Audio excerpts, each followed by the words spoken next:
Welcome everybody on December 29th to Astrology Unplugged. I think this is issue 16 now. I can never keep track. Anyhow, tonight is a big Pluto night as always. And I'll explain to you why. Call in user number 1. Anyhow, welcome. I'm Rick DiClemente in Pittsburgh area with Star Self. And this is a night to talk about what Pluto's been doing to all of us for 8 years. And I don't like really putting it that way, what it's doing to us, because it really doesn't do it to us. But what has it been doing in our individual charts per sun sign? Somebody's camera is going like this. I'm getting dizzy here. Okay. Now, I'm going to try to explain this. I've got 12 charts ready to show you. What has Pluto been doing for Aries in general? What has it been doing for Taurus in general? This period started in January of 2008. That was the beginning of about a 15-year cycle, while Pluto goes through Capricorn. Pluto goes through some signs in 13 years, some signs 31 years, because it has an elliptical orbit, and this is why. This is actually a very short stay in a sign, in the sign of Capricorn. And before I get to explaining, once again, Pluto is now halfway through. Liza and I met up early in 2005.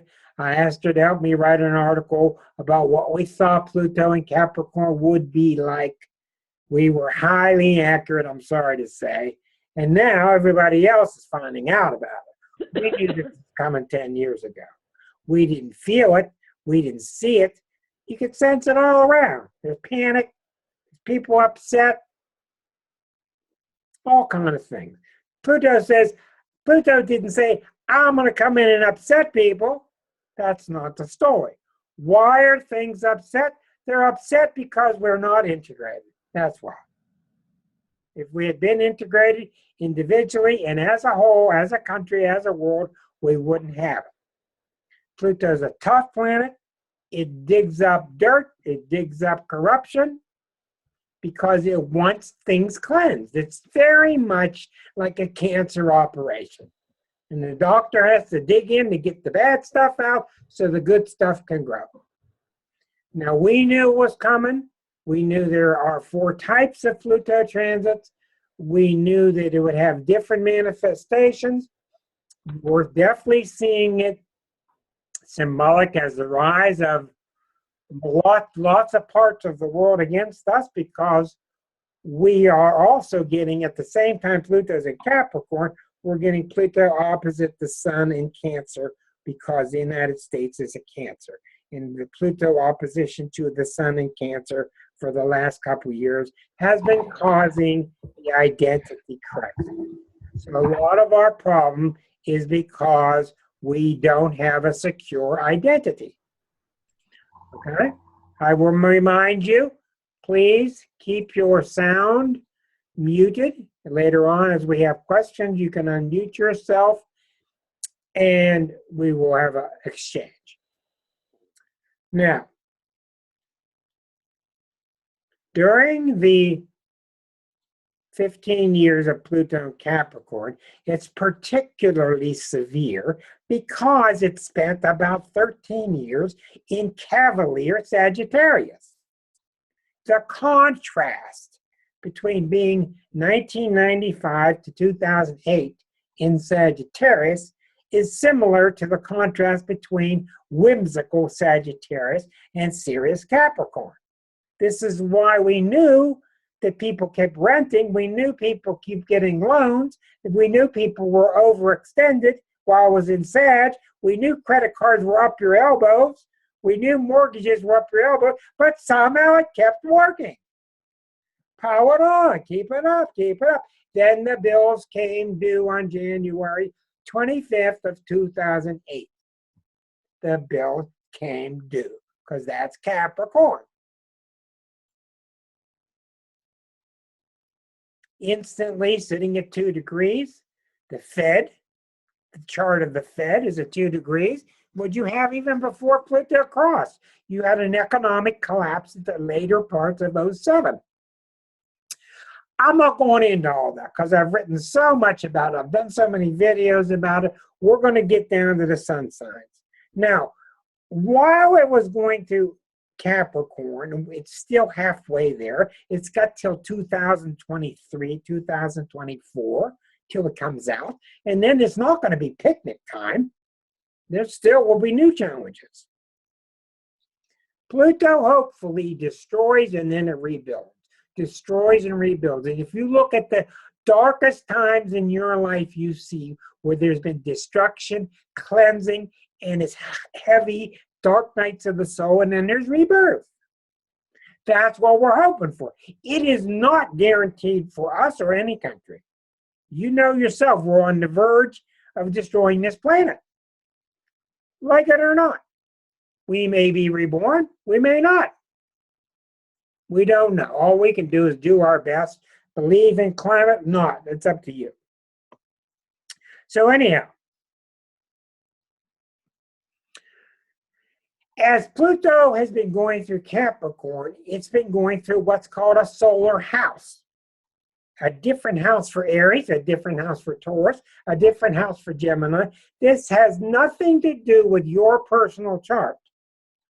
Pluto may be hitting all kind of stuff in your personal chart. It may not be hitting much at all. I'm talking about the generic sign of Aries, the generic sign of Gemini. So this may be true for you, it may not, but bear with me because I'm trying to talk generically. This is the description of the 12 canvases that have been behind all of us. The main theory that's been behind us, the main era that's been behind us all of us, all 7 billion of them, 7 billion of us, have been going through Pluto and Capricorn. You can't change that. That's the test and trial of our institutions, of our laws, of our governments, and that's why you've seen so many fall, so many have problems, so much corruption come up. You can't stop the Pluto and Capricorn for everybody. When my parents were born, Pluto was in Cancer.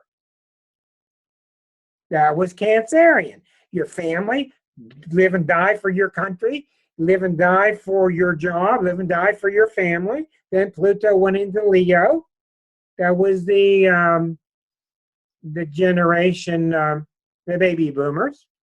So your generation takes upon these natures. As I go through these, we'll have plenty of time for questions. I don't know if Pam is here tonight or not.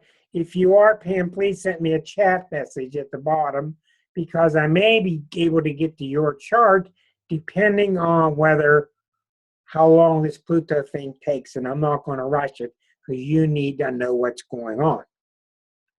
My general idea with this fireside chat without a fire is to have a topic each week, and at the end, if we run out of time, we have free time, I would like to go into your charts individually and give you a bit of goodies from your chart, a bit of insight, and then keep it up each week. Reminding once again, we will be gone next week. There will be no show. Okay. I'm going to put the first picture up. Tell me if you all can see. Let's take a look here. Hold on a moment. Okay. You should see the sign of Aries now. Do you see that? Do you see the word Aries on your screen? Somebody do some nodding for me.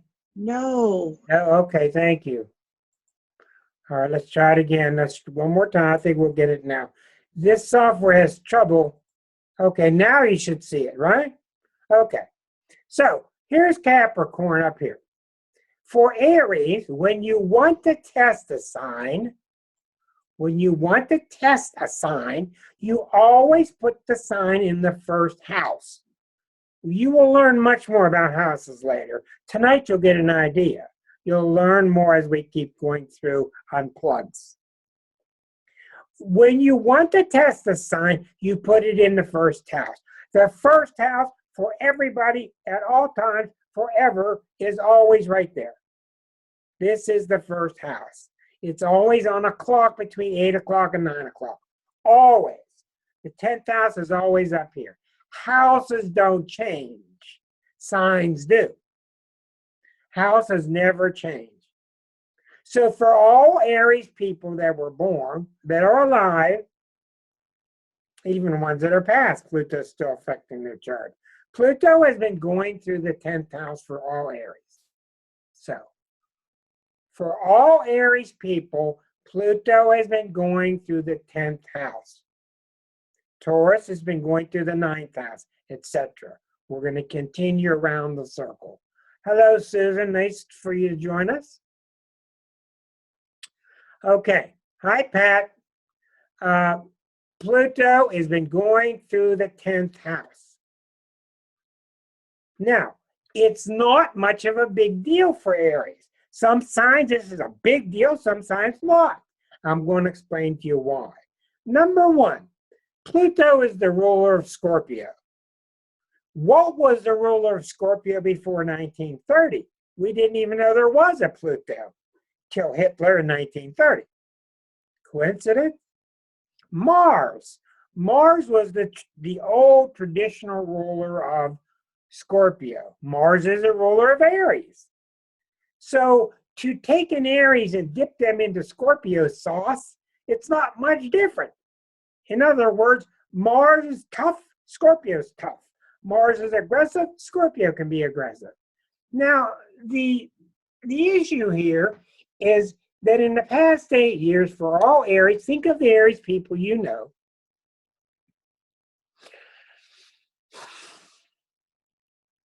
The 10th house has been activated.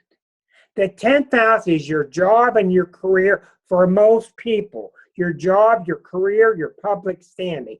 For some people, it's your spiritual calling. It's what pulls you. That's why it's the top of the chart. Now, for most Aries, it's not been problematic because Pluto requires you to use your balls and your courage and your strength and go out and do your thing. But that's already an Aries thing. So Aries don't have much trouble with it. Some Aries are more tender, they're more tentative. This planet kicked their butt and still doing it.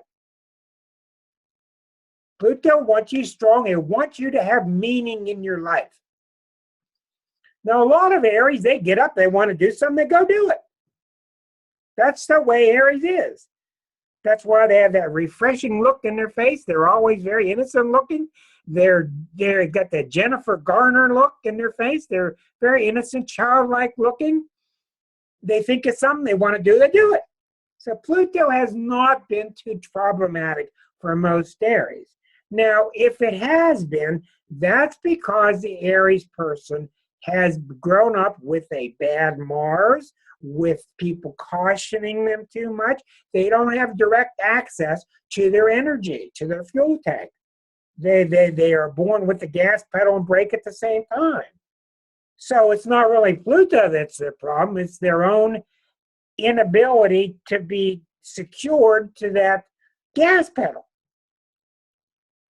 Aries are gas pedal, no brake. Head, looking straight ahead, no rear view mirror. Let's go. And if they got a problem with that, we're going to have problems with that, whether the Pluto's here or whether Pluto's there.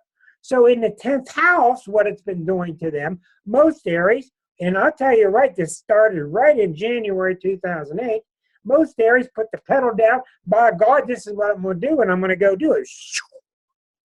And that's what they did. Now, you're going to understand more as we go through each sign. And I may even loop it back around twice. So for Aries people, it was a challenge to come out into the world, state your claim, say who you are, assert your personality, but these things are already quite Arian anyway. Where the difference is Pluto is very deep and Aries is not. Pluto is very deep. The psychologist, the miner. Aries is usually much more, I don't want to say surface, but they're much more dynamic and active like a pioneer. So let's go on to Taurus, and you'll start to see what I mean. I will get on the next one and close this one and open this one and go to Taurus. Okay, and let's see, I think that went away. Let's go back to sharing to Taurus. Can you see Taurus now? You see Taurus now? Okay. Now you notice that Taurus is in the first house because that's what we're examining. Well, now Pluto's moved backward into the 9th house. When you get Gemini, it'll be in the 8th house. That's just the way it goes. Here's Capricorn, here's Taurus. We're examining Taurus, and this time we're examining 9th house activities. 9th house. Now, every one of these is going to be so different. I've given this a lot of thought. And every sign so different. The exquisite zodiac was not a sleight of hand. It is an absolutely unbelievable holographic exquisite zodiac. It's unbelievable how nature came up with this zodiac. So for Tauruses, who are usually Miss Patricia, Mr. John, they're down to earth. Think of the Hobbit in the Hobbit hole. It's the perfect analogy. He's got his furry feet, or she, up to the fire, got the pipe, got a little sandwich, drinking some tea. Everything's good. The world, they got their little garden outside, and they love it. So what do they need with the 9th house? Pat does. Pat's very philosophical, very intellectual. The 9th house is for your intellectuals. It's for your teachers, your travelers, your broad-minded politicians, your governments. It's big, big mind. Well, for Tauruses, they may or may not have even seen this. Maybe they have, because Taurus is not made to be a heavy-duty intellectual sign. It's just made to be simpler and down-to-earth and very pleasant. But for Taurus in general, 2008 on, these people have really dug up their philosophies. When Pluto goes into the 9th house, it makes you think deeper. It makes you question your religion. It makes you think deeper and question how your stuff got in your mind. How'd that get in there? How does my mind work?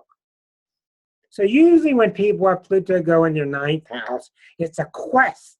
It's time to dig deep into religions and philosophies. So for Taurus people, even if they don't vibrate with Pluto, the early signs just do not vibrate with the outer planets. They do not vibrate very well in general with Pluto, Neptune, Uranus. They just don't. They're not made to.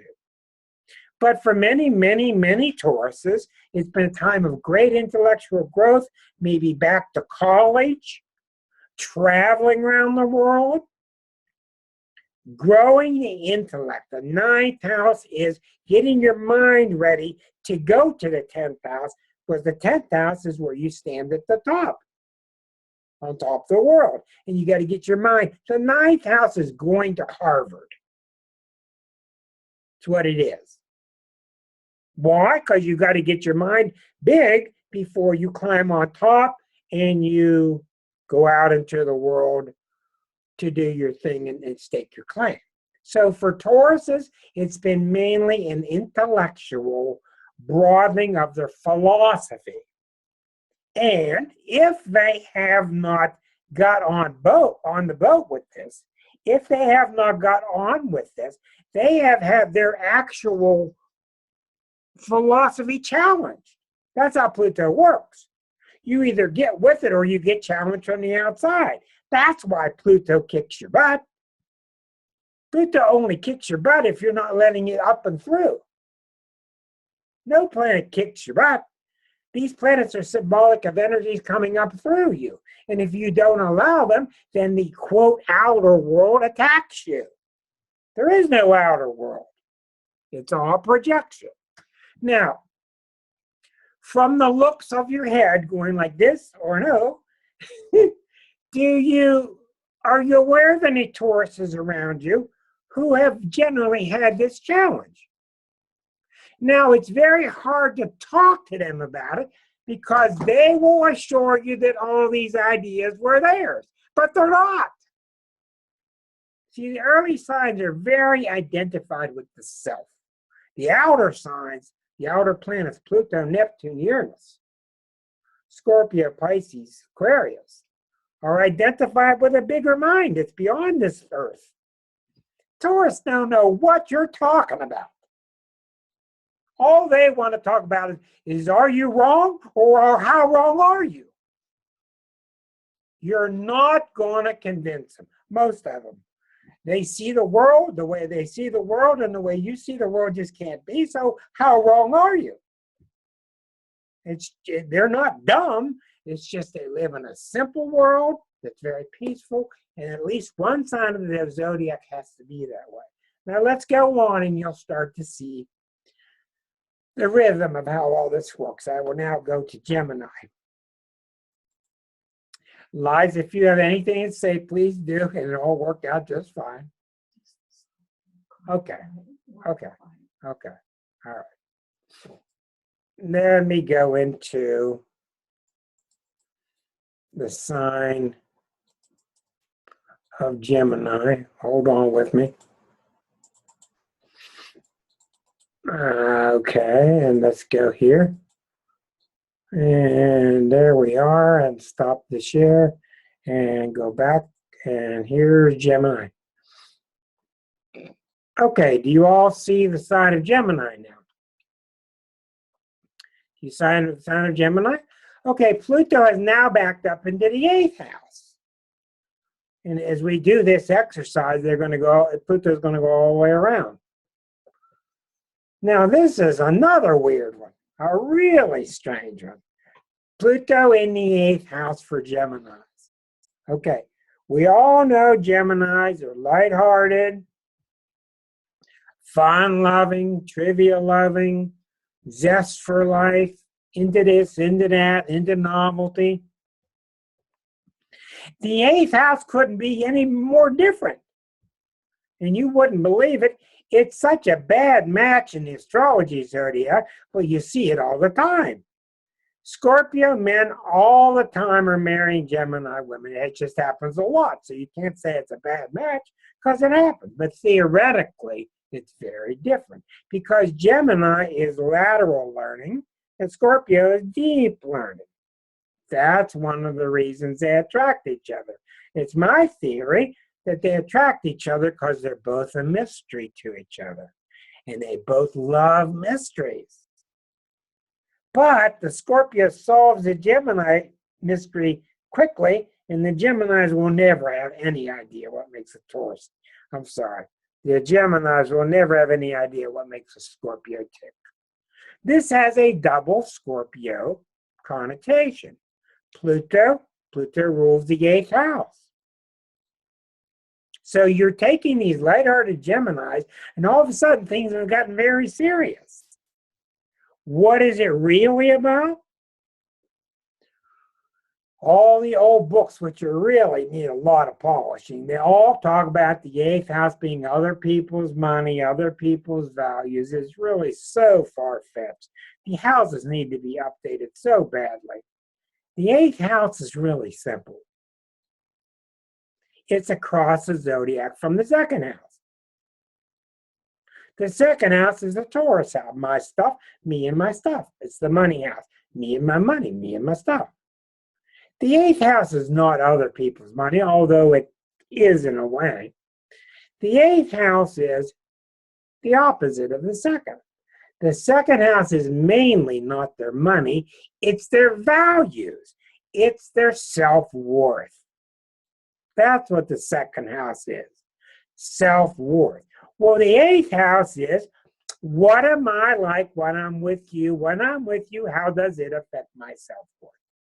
When I'm with you, how does it affect my self-worth? That's the 8th house. Now, you take a Gemini who's lighthearted and bouncing around and doesn't really want to go deep because they kind of drown. They would rather skip along the surface. and they're not even sure what you're talking about. But for a lot of Geminis, they've had a real rough time with this time period because they have been forced to deal with the emotional content between the duo. Gemini is an evasive sign, and I do not mean that negatively. Gemini, by its very nature, does not want to get mixed up with the very thing that it just discovered. That's why the duo. And I've spent years trying to figure out why Geminis are twins. That's why. They're so interested. Ooh, look at this. Look at this. But no matter what you find, you eventually realize you have to have a relationship with it. Ah! Well, can't I just say it's interesting? Leave it out there? No, you got a relationship. Subject, object, subject, object. So what happened to Geminis is they found themselves being forced to, from within, from the universe, however you want to put it, they found themselves forced to develop quality, deep, devoted relationships where they cannot skip out. And that's not been easy. Who knows Geminis that have been going through this? Anybody? Do you know a Gemini? I got one little hand up in the air. Okay. This is why. It's not that they're incapable. It's that sometimes they're just barking up the wrong kitchen. They're in the wrong kitchen, to mix my phrases. They didn't count on the kitchen getting so hot. In the 8th house, and Scorpio is a hot kitchen. That's what it's about. So, what did a lot of them do? They changed the subject. That's why they changed the subject. What did a lot of them do? They evaded. Get away from it. Get out of it. But what's really happening is they're trying to incorporate the deeper parts of themselves. And Geminis do have deeper parts of themselves, yes.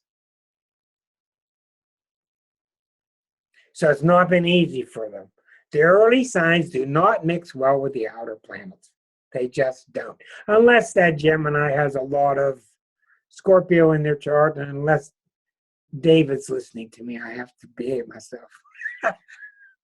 There's a Gemini and a Scorpio. Okay, let's go on and keep building our picture. The successful Gemini goes deeper instead of lateral. They go deeper into themselves. But Geminis must always remember, they must remember, take time to play. Quit criticizing these people if they're playful. They are playful, just like Cancer is moody. Get over it. Some signs of the zodiac have to be light and fluffy. Some signs are deep, heavy, like Capricorn and Scorpio. But that's why when you have a lighthearted and an intense, for instance, with Jennifer and David, sometimes David, I don't care what's in his chart, he's going to have to slide to the side sometime and let Jennifer go in deeper, being a Scorpio. Sometimes she's going to have to slide to the side and let him be outside, being lighter. That's just following your nature. Okay?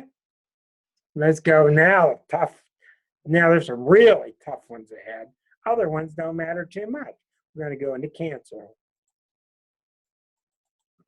All right, I'm going to stop this guy, stop the sharing, go to here, bring this one up, get the Cancer. There's the Cancer. And do you see the Cancer? You don't see it, okay. I got my referee there being Karen. She's doing a fine job. Okay, do you see it now, Cancer at opposite Pluto? Do you see Cancer here? No? Yes, you do. Okay. All right, this software, it seems like the more seats that are occupied, the more I have to do this. This is a long story. This is a real long story, Mr. Larry. Larry being the Cancer and his daughter being the Cancer. 7th house. Pluto, 7th house. Well, the problem with Cancer and Pluto going through the 7th is Cancer. I have revolutionary ideas about Cancer. I think I really do. I've worked very hard with Cancer. Cancer is not noted for having a strong sense of individuality. It's not a slight. They just aren't. They are family identified. They identify with the family. I get them in my office. Do you like the Pittsburgh Pirates? Oh, Grandpa loves them. How do you feel about going to Italy? Oh, my grandma went there. She loved it. How do you feel about pasta fazool? Well, my daughter loves it. You don't get statements that start with I. You get statements they identify so much with mom and dad and the family. That has to be this way. Their identity is greatly wrapped up in who they live with, who's in their familiar circle. Familial circle. So here comes Pluto in the 7th house, requiring them to test their individuality while in relationships. Well, in the relationship, the Cancer wants to become so close to the other that sometimes they can become dependent on the other, and Pluto's not going to allow that. That's why we're all having trouble now, because we're all having, well, in general, the reason most of us are having trouble now is because Pluto's working through us and trying to show us that we have a lot more strength than we see, than we realize. And what's the number one thing? Here's the caveat. What's the number one thing Pluto does that causes Cancer trouble? It cuts you off from your dependencies, the things you rely on. It separates you from your support systems. Very tough. Why? It separates you from your support system if and only if you are denying your own strength and not taking ownership of the things that you do. If you're taking ownership of your own courage, Pluto doesn't separate you from anything. It brings you more people to attach to, more monies, more books, more movies, more organizations. But when it starts to detach you and separate you and threaten to separate you from your support system, it's because you have been denying yourself. You've been looking outside all the time for your strength. I rely on him. I rely on her. I go here when I need something. I go here when I need something. And Pluto's trying to say, no, you don't need to, because you've got this Pluto strength in you. Now, this is not easy. This is not easy for a lot of signs. This is not easy for a lot of Cancers. This can be a very daunting task. And you can be cavalier and tell, oh, just buckle down, get back up on the horse, Cancer, you can do it. Some Cancers can't do it. Some Cancers cannot do it. They will sink and drown.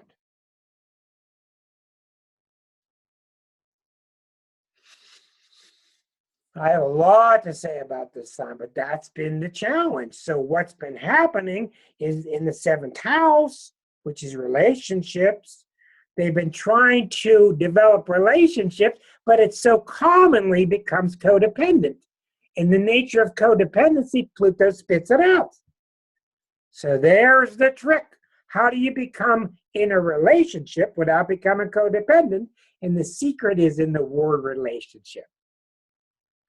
The word relate. A relationship means two people are relating. They're relating. And we have been forced in this Pluto and Capricorn period to unhook the sidecar. You could get by with codependencies to a large degree till Pluto and Capricorn. Then we had to unhook the sidecar. If you want to ride next to me, easy rider, fine. We'll go on a nice trip together, but I can't have you attached to me because it's time to test your own strength. That's what's happening to the United States. As a Cancer country, all of the issues that are happening now in the United States chart have to do with how are we dealing with our fellow man, especially how are we dealing with our fellow man in other countries. And the better we do, the better it will get. But do you see what happened with cancers? Cancers are naturally dependent. This is very natural. It's not a weakness. Cancers can be very fierce, very strong, but they're just not strong with a sense of me. And the reason they're not strong with a sense of me is because they're so concerned with being abandoned. There's no concern in the zodiac bigger than the Cancer sense of being abandoned, because what that represents is letting somebody go. They can't swim and they just fall through the ocean. They want to, but it's tough.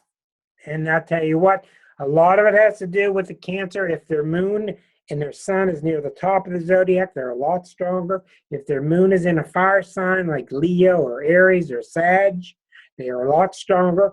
But I've seen ones that are very dependent, and there really isn't a lot to do, and you just got to help them. You just got to help them. They're not trying to be difficult. You have to help them. Each sign gets so different in this discussion. Let me go on to Leo. Some of these are very challenging. Okay.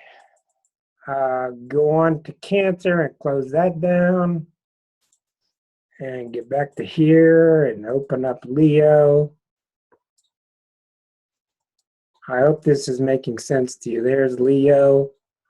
Stop sharing. Okay, you also see Leo now. Is that correct? Seeing Leo and Pluto in the 6th house. Now Pluto's gone down below the horizon into the 6th house. The 6th house is the work house, the Virgo house, the working skill sets, the health house, prevention, the diet, mostly about service to others.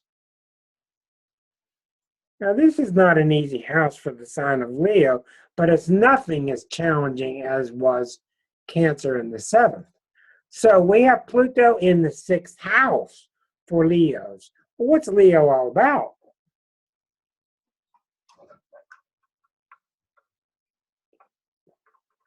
Leo is about expressing itself and becoming confident. Talk about arrogance if you want. Talk about self-centered if you want. Those things are aberrations, part of the shadow side. The good part of Leo is about, okay, that's why they love expressing themselves. Express yourself and get feedback and grow in confidence. That's what Leo's about. If you read our book called The Exquisite Zodiac. So when Pluto's going to the 6th, what's going on with Leo? The main thing, who knows Leos in your life? Anybody? You know Leos? Okay, the main thing that's going on with Leos is they're developing skill sets.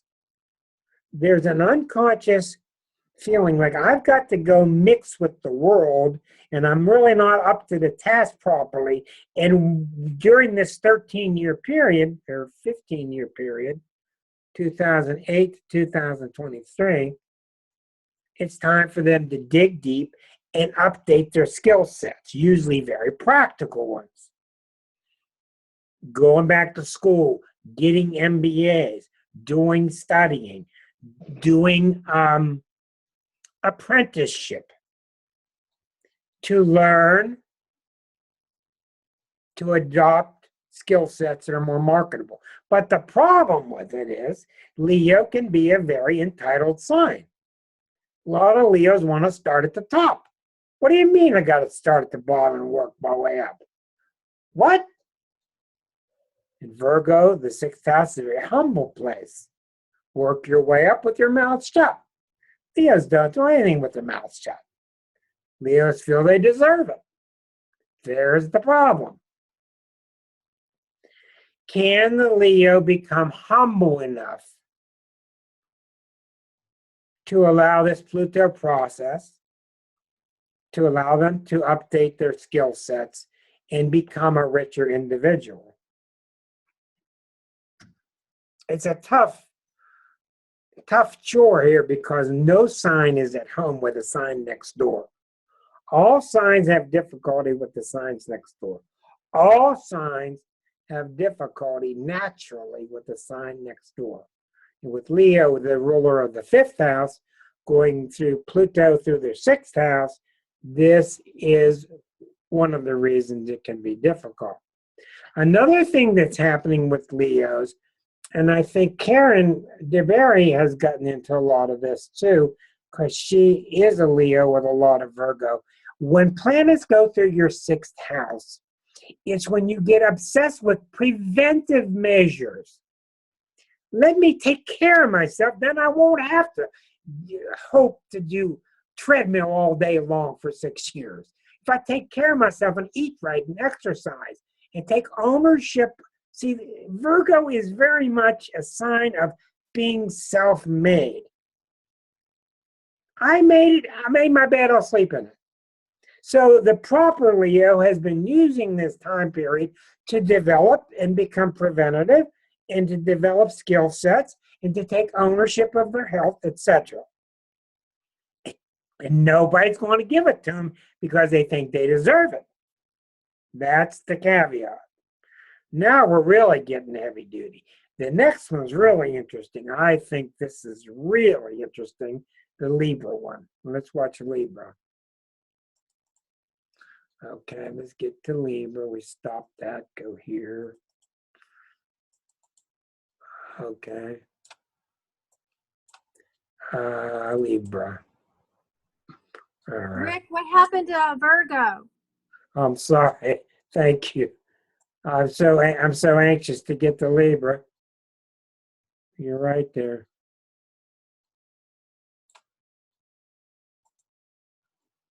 Okay.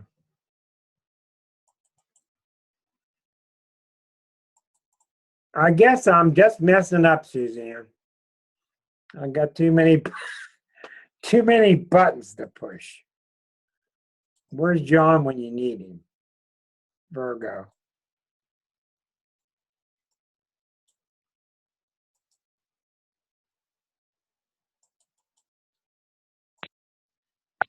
Okay.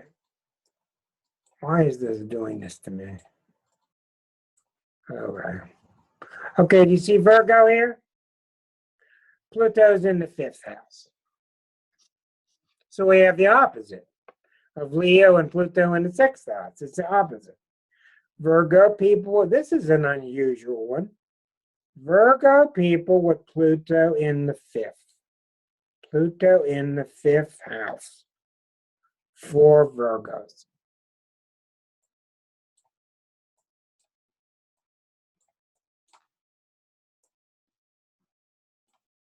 There we go. The 5th house is the house of expression. It's known as a house of children, but it's really the house of expressing yourself. Once again, we get to that Leo theory of express yourself, get the feedback, and grow in confidence. That's what it's about. That's the beautiful part of Leo. Okay, with Virgo people, Virgos don't like to express themselves. But Pluto's been in the 5th. Virgos like to work quietly behind the scenes. They don't like to make a scene. They like to go behind a curtain. They like to run the show, but nobody know it. They don't want any accolades. Leo loves it. So this whole theme of accolades and non-accolades is just really crazy between Leo and Virgo. You can write a whole book about it. The accolades are necessary, and too many Virgos are living on fumes. They're not allowing themselves to, hello, Beth Caldwell. People popping in and out here. So for the Virgos, they've been required to express themselves. If you've ever been in a job, in a career with a Virgo, these people are slick. They are the best at keeping their mouths shut. They're not critical. They're company people. Arnold Palmer. I mean, they're just really choice A #1 employees. They do the job. They're really good. Everything is about how good I do it, how well I do it. But in the 5th house, they have to express it. And they're not comfortable with expression. Why are they not? Because the sign before them was so much into it. Virgos look at Leos as braggarts. Showing off. Virgos can't stand show off. They can't stand it. And when you have a person with a lot of Virgo and Leo, what are you going to do? You got to learn to live together. You got to allow that part of you to express itself. Sometimes you're expressing yourself and it's not egomaniacal. And Virgo overreacts. So Virgo has had a tough time. They've been put on the spot in the past 8 years where they've been forced to come out of their natural, I don't want to call it a hiding place. It's a natural reserve. They're naturally reserved. And they see what braggadocio has done to the zodiac. And Virgo is a very humble sign and one of service, which is not what Leo is about. But the Leo part of them has to come out. And you've all got the Leo part in you, all of you. We all have all 12 parts. So who are my Virgos here? I know I've done a lot of work with Virgos. Who are my Virgos here that may have, Susan, yes. Let me unmute you, dear. What have you found, being a Virgo woman, what have you found to be a challenge in your past 8 years having to do with this, having to express yourself? Well, I haven't been expressing myself very well, that's for sure. Not like I should be. Okay, stop that right there. You just said a huge mouthful. What is the problem with Virgos? The word should. And somebody told me, when you watch Sopranos and you may be upset with Tony, the head guy, and you may have disagree with some of the things he does, and he gets to the camera, he's always angry, and he tells the camera, but at least I did what I should do. I took care of my family. That's the problem with Virgo. That's the great part of them. It's also the problem. When are they going to get separated from should? That's the problem, and that's led me to have to really investigate it recently and think about the higher dimensions of what should really means. What I'm talking about, Susan, is what about the part of you that just wants to express itself? See, that's the problem. Once I start expressing myself, then I feel really good. Of course you do, but the problem is it's got to get past the Virgo censor. Right, the should. Past the Virgo censor. What you say? You said that right. You didn't say that right. Well, that was halfway right. That was 90% right. And that censor has to learn to back off. It's got its usage, but we know by intuition that whatever coming out of you must be okay. Thank you for choosing me. Right? Whatever's coming out of you, it must be okay because it's God. God initiated or it wouldn't come through you. Right. Right? So that's why. And don't get any idea in your mind that, oh, I'm 8 years into this and oh, I failed and all this. Don't start that metering. That Virgo wants to meter everything. How well did you do? Wants to grade you. I told you long ago on Facebook. There's nobody following Virgos with a clipboard except themselves. Right, exactly. Okay. So the whole point is you are allowed to. You're allowed to. I'm not going to talk about what you should because there are no shoulds. There aren't any shoulds. You ever see a should book? Shoulds come from a great sense of right and wrong. It's a very reverent sense.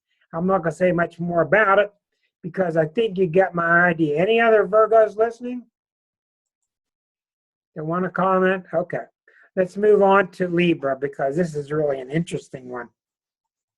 Okay, I'm trying to keep 5 minutes each. That way we'll kind of end up at the right place. Okay, Libra. Notice we are halfway. Can you see Libra? No, okay. Can you hear me? I don't know if you can hear us. I Yeah, just heard somebody, yes. And I noticed it was not there. I'm having to reboot it each time. Now you should see it. So right now you see Libra? It's there. Okay, big deal. Now, it's in the 4th house now. You see Pluto in the 4th? Big deal. All right. Before I go on, I don't want to shove things down your throat. Is this making sense to you? How the Pluto passion has different sides to it, but the houses are where the energy is expressed. Whether job, college, sex, partner, money, it's the field of operations. But are you seeing how this particular planet Pluto has different kinds of histories and idiosyncrasies with different signs? Are we getting a little bit? Okay, good. Now, this is a great big deal because in 2007, I wrote a preview. Back then, I was doing a lot of newsletters, and I said, this is what's coming up for all of you per sign when Pluto goes into Capricorn. So if I could replay that tape from 2007, it would be largely what I'm doing tonight, except I think I'm smarter. Here's the heavy-duty part.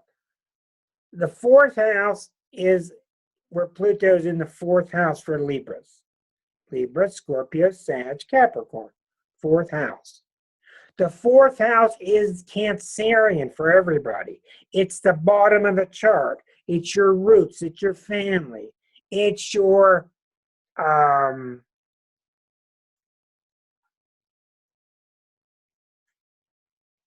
heritage. It's your heritage, where you came from. It's an emotional place. It's the emotional place. Libra is not emotional. Libra is pleasant, ruled by Venus.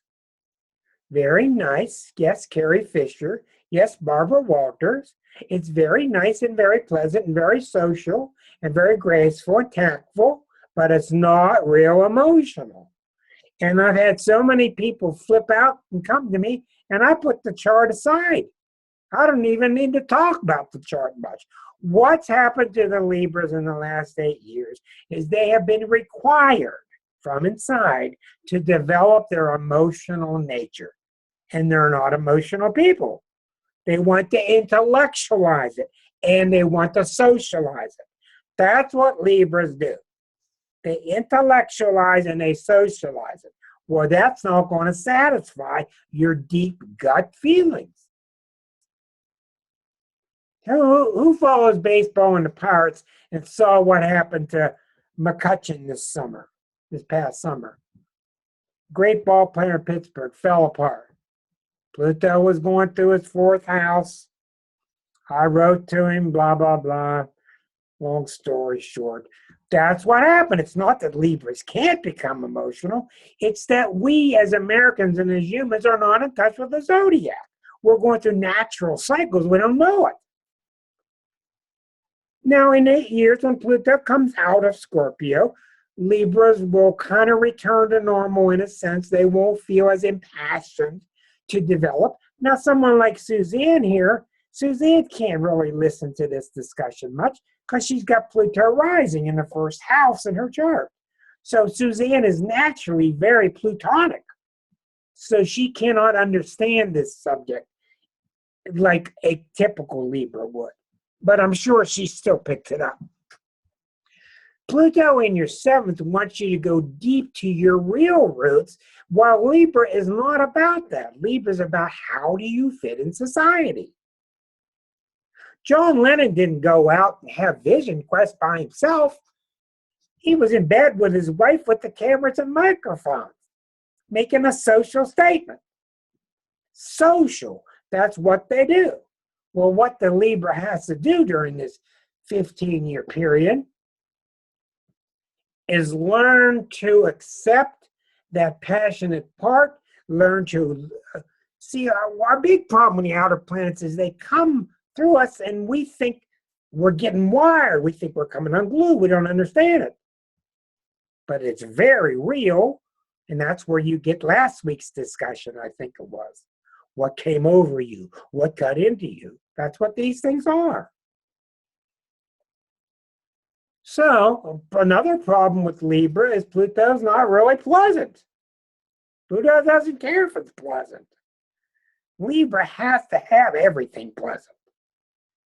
Pretty stuff all around pleasant. Being nice.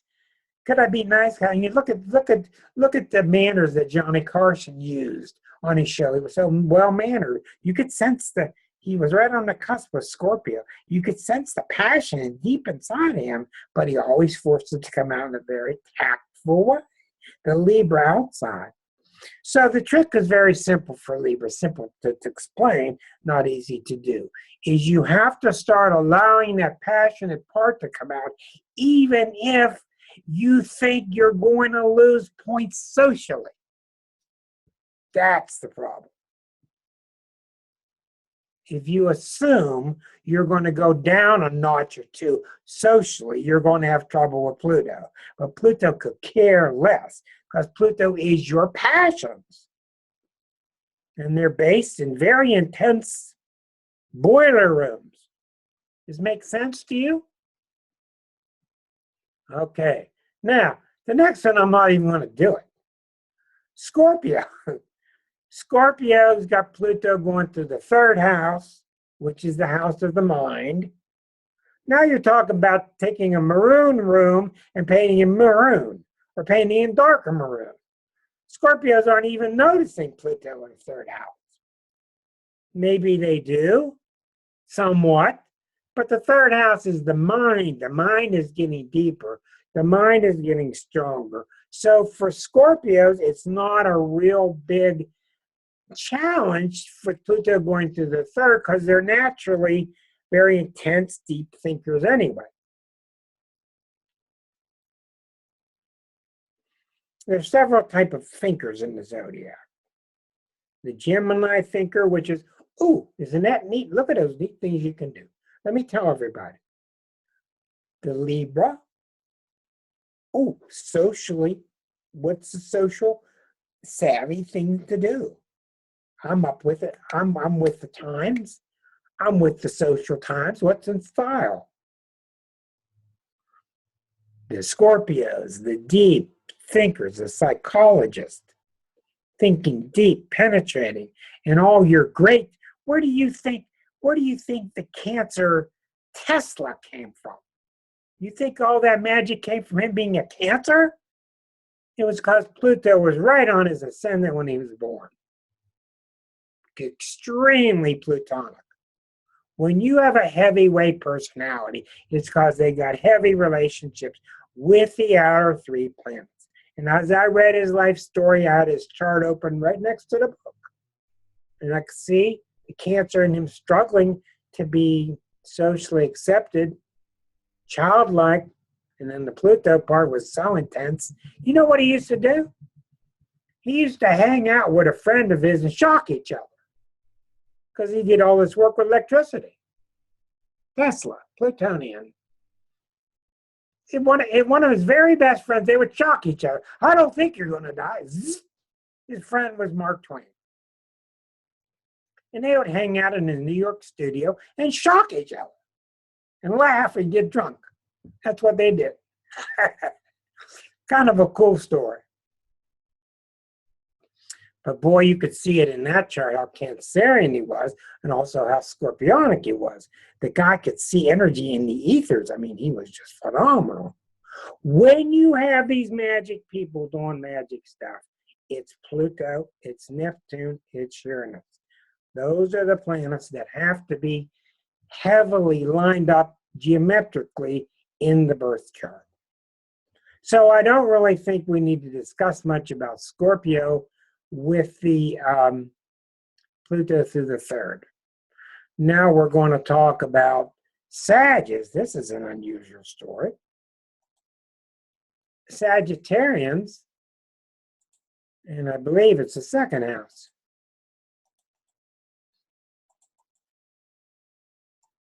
Okay. Okay, there you see. Let's get it working here.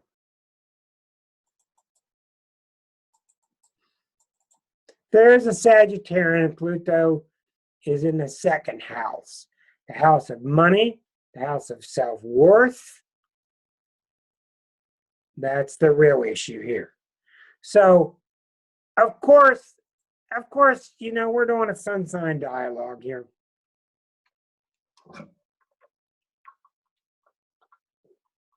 Sagittarius, very upbeat sign, happy sign in general, kind of carefree. There are some that are bummed out and depressed and have a hard time with their self-worth. There are some, and it's very unusual. They're usually upbeat. Fire signs usually don't have trouble with self-worth, usually. I'm not making blanket statements. What are the fire signs? Aries, Leo, Sag. Those three signs usually have a perky sense of self, and fire lends itself to being upbeat, and being upbeat lends yourself to being well-being. But for some Sagittarians, you may have known in the past 8 years, it's been very tough as Pluto's gone through their second house because they've had to develop self-worth. And I don't care what you say. Hello, Carla. I don't care what you say. Most of my readings, they're not magical. Most of my readings are about repairing people's self-worth. Where did they go wrong? But they said, and I see Susan sitting here, Susan Navarre. Maybe you can comment, Susan. Have you had challenges? Yeah, I'm glad you're unmuted. Have you had challenges in your last 8 years, unusual, out of nowhere challenges, to your sense of worth? Probably, yes. And how would you, did they appear to come out of the blue? Did they grow until 2008, and then they had to be dealt with? Okay. Yeah. The reason why Pluto can be tough is you feel it coming. Don't tell me you Americans didn't know this stuff was heading towards the fan. We knew for years and years and that this stuff was heading towards the fan. Now it's inside the fan. So all I'm saying to you, Susan, is I know you have a great talent for astrology. There's no easy solution. What I can say to you is after Pluto's been around for a while, it seems that we adapt to it a little bit easier. We get used to it. And I will direct all of you to my website, which is starself.com, like myself or yourself, starself. There's an article amongst the articles there that are saved, which I think you will really benefit by, called The 4 Stages of Pluto. And I made them up myself. They're my opinion of the 4 stages. And I think that you will pretty much see the light if you read that. And to go to the side for a moment, the United States is definitely stuck between stage 1 and stage 2. Stage 1 is denial. There's no problem. There's no problem. Well, I think there's a problem. There's no problem. Well, I think we got a lot of stuff to work on. Somebody else's fault. Yeah. Stage 1 and stage 2. Stage 2 means you face what you got to face. It ain't easy. It's dark, and you get to work. Start cleaning it up. And the other 2 phases are really far down the road for the country. And it's happening to the whole planet. Susan, do you have any questions about how Pluto has dealt with you? You've dealt with it during its second house transit for you?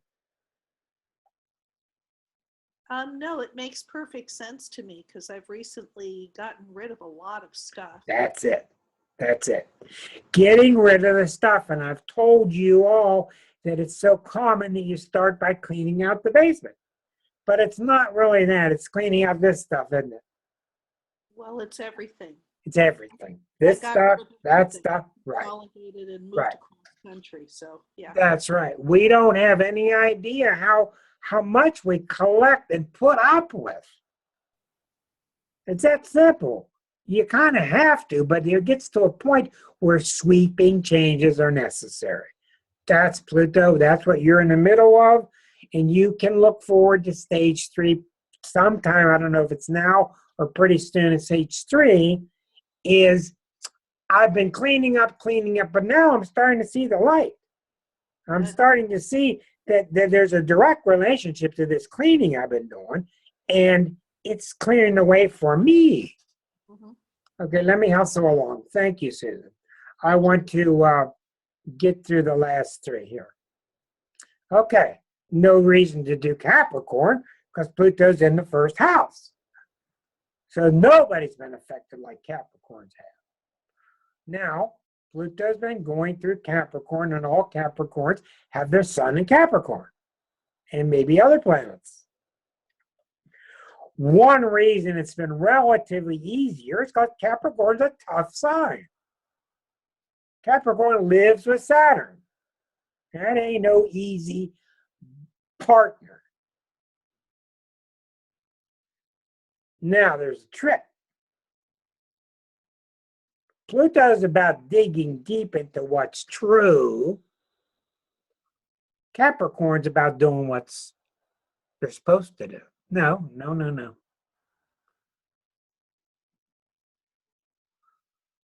Doing, staying inside the box. Doing what's right. It's kind of social, it's kind of Virgo, but doing what's right. And if I do what's right, I'll be okay. If I do what's right, I'll be okay. No, you won't. No, you won't. Why? Because you're a living, breathing, passionate connection to the universe.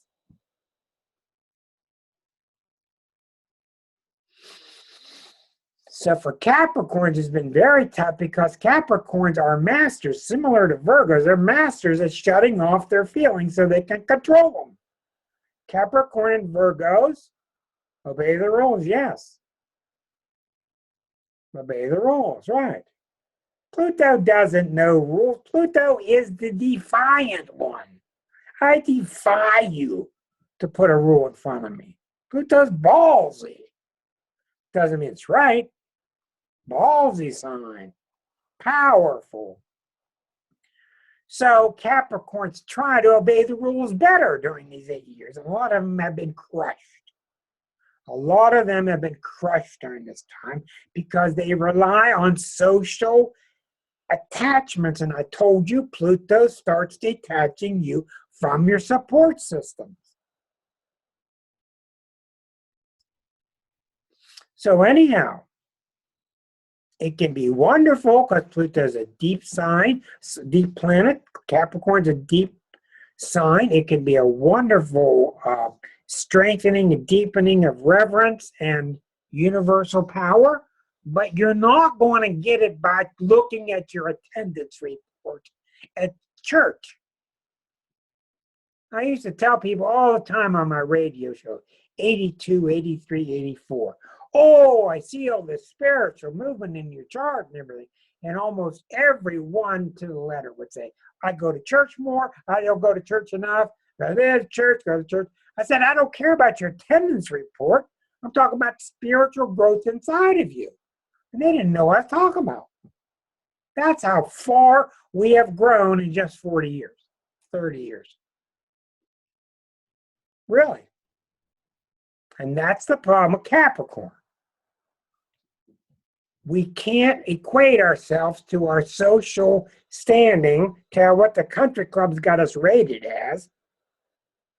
Pluto doesn't mess around. You have to become real. If you want to ask, if anybody's walking up to you saying, oh, the country's crazy and the world's crazy, just break it down to one simple thing. We're being required to become real. It's really that simple. I'm not saying I'm more real or less than anybody, but I'm telling you what it's about. That's what it's about. What's becoming real mean? I don't have to explain it. Okay. Now, Rick, Rick, could I ask you a question, please? Yes, ma'am. When you said your social support group is leaving you, does that mean temporarily or just for There's no Capricorn? answer. There's no answer. Pardon? Well, there's no answer.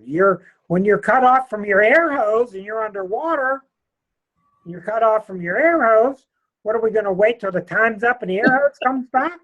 Well, I just wondered if it is, you're moving through it. The answer is it's permanent. Okay, thank you. It's permanent. Why? Because when the planets come through us, we grow with them. There aren't them anyway. We grow with the life forces or we get worse. We grow with the life forces or we become smaller and decay and crumble. You can't cheat these things. There are planets. These senses that come through you are indicated in your astrology chart by the transits. The astrologer can see them, map them, give them a schedule. You've seen people who have gotten to the edge of their capabilities. They've just about broke loose and they didn't take the leap. You've seen it. You've seen it crush them for good. You've seen this happen. That's your answer. You've seen other people say to hell with it, and they go with it, and they grab their strength, and they take it on, and maybe even get knocked back a year or two, but they come back with it. Pluto doesn't go away after it leaves Capricorn. So what I've learned recently, and it took me a long time, there are so many people that beat themselves up. Why did it take me 58 years to find the right job, or 60 years to find the right girlfriend, or all these years to get my emotions intact? And it's just so human to beat ourselves up because what did we do wasting all that time? And I really have learned you didn't waste a moment. You didn't waste anything. You didn't.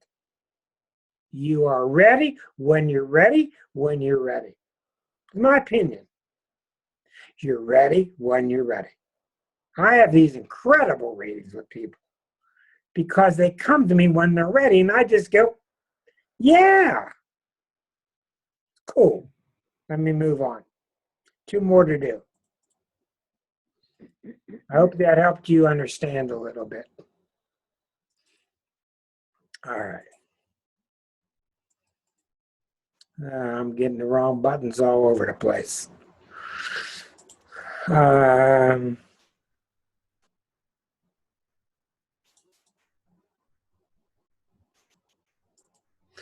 Okay. You see Aquarius, I hope, and you would see Pluto in the 12th house. You see that?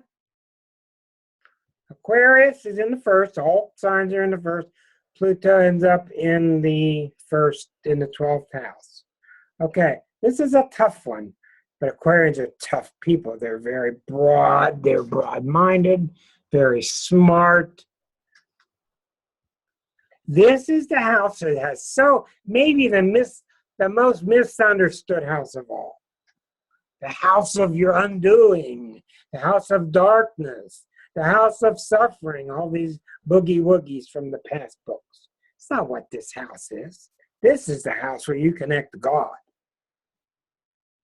This is the house where Rick has to go to the side, where Karen has to go to the side, and you have yourself in perspective with how you belong to the bigger self. So what's happened with Aquarians, you might not know this because they don't talk much about it because they're so self-supportive. They're so self-contained mentally. Air sign fixed. Air sign fixed. They're self-supportive. They don't need counsel. They would benefit by using counsel more than they do. They got things figured out. But when Pluto's in the 12th, what's been happening to these folks for the past 8 years, and I interviewed Liza because she are one about this earlier, they've been digging up the unconscious mind. They've been doing past life regression. They've been digging up the dream state. They've been trying to dig up that unconscious past life aberrations, blockages, whatever you want to call it. They may not talk about it, but they're busy working. Remember, Aquarians are always doing that one thing. I think I might make a note about that. Always doing one thing. I think I'll do a show on that one night about how every sign is always doing one thing. Aquarians are always putting the big mental picture together. That's what they do. They're a big mental puzzle. They're putting the pieces together. Glenn Beck, FDR, Lincoln. These people are very cerebral. I mean, there are so many of them. Ed Schultz, the good, the bad, the ugly. So what has gotten in their way of putting their big mental picture is their connectivity to the unconscious. A lot of them are reading Jung. Liza's just gone through 3 or 4 years of heavy duty digging into Zen and Jung's work. This is why. Pluto's in the 12th house. It causes turbulence in the unconscious mind. Pluto always causes turbulence. The 12th house is the unconscious mind. That's what they've been doing. The final sign, I'm not going to bother with the graphic. The final sign is Pisces. Pluto has been in their 11th house. The 11th house. Hopes and wishes, friends and organizations. Very glib, most misunderstood house in the zodiac. Hopes and wishes, friends and associations and groups. It's true. But what does that mean? The 11th house are your big time hopes and wishes. Big time. And I'm not talking bucket list. I'm talking about what you yearn for. Now that's very hard for Pisces. Again, you see some signs not so bad, other signs really whipping it up. Why is it hard for Pisces to get in touch with what they're yearning for? Because they don't even have any ambition. They don't even want a self. The final sign wants to get rid of the self, get beyond the self. This is why they get into escape. This is what the basis of the exquisite zodiac is about. So how can you have these great hopes and wishes when you don't really have a self that you want to support and you're not ambitious? Well, the answer is that the ultimate hope and wish, there's only one hope and wish, is to merge back with the oneness. I don't mean I did it. I worked on it. Aquarians have been dealing with it. I'm sorry, Pisces have been dealing with this. They can't, they're the worst in the zodiac at trying to verbalize it. They don't express things very clearly. You wouldn't even know this is happening. But if you know these poor Pisces souls, this is what's been happening to them. They have been yearning to get there. When I see people have explosions in their 11th house, I'm not going to explain what that means. When I see great activity in people's 11th house, victorious energies, that's when I see them really make their move. It's a beautiful thing to watch. And what's so intriguing about the 11th house being Aquarius's house, it's opposite the Leo house. The Leo in the 5th house are all about my creations. Look what I did. I'm so thrilled with what I was able to do. And that's a good thing. 11th house is the opposite. Look what we did. Wow, look what we can accomplish. You know the story of the woman that went up into the redwoods and she slept on top of a door? She put a door down flat with ropes and she slept up there for 2 years. And her friends sent her food. 2 years she spent up there by herself, and she was not coming down till these timbermen left, and she won. Look at, what was her name? what was the woman's name that stood up to the corporations? Westwood or Silkwood? Karen Silkwood, another Aquarian. It's all about the we. Look what we can do together. It's a beautiful thing how the zodiac is connected. So, in the 11th house, the Pisces have been yearning. And most Pisces, they don't understand it. It's one of the reasons I wrote that book. Most Pisces don't have a clue to what they are, how they work. They just read this junk in these other books about how they're losers with no backbones, and they're gentle, and they're George Harrison types, and they hide in the background. It's not what they're about. It's not what they're about. So anyhow, that's the tour de force. It did take the full hour. I hope you get some clarity from understanding your own. I would be glad. I do not want to go through lengthy talks now, but I would like to take a bunch of different questions now. If you would like, I'm going to stop the recording for now. Thank you all for listening. Rest of you stay right there. Okay.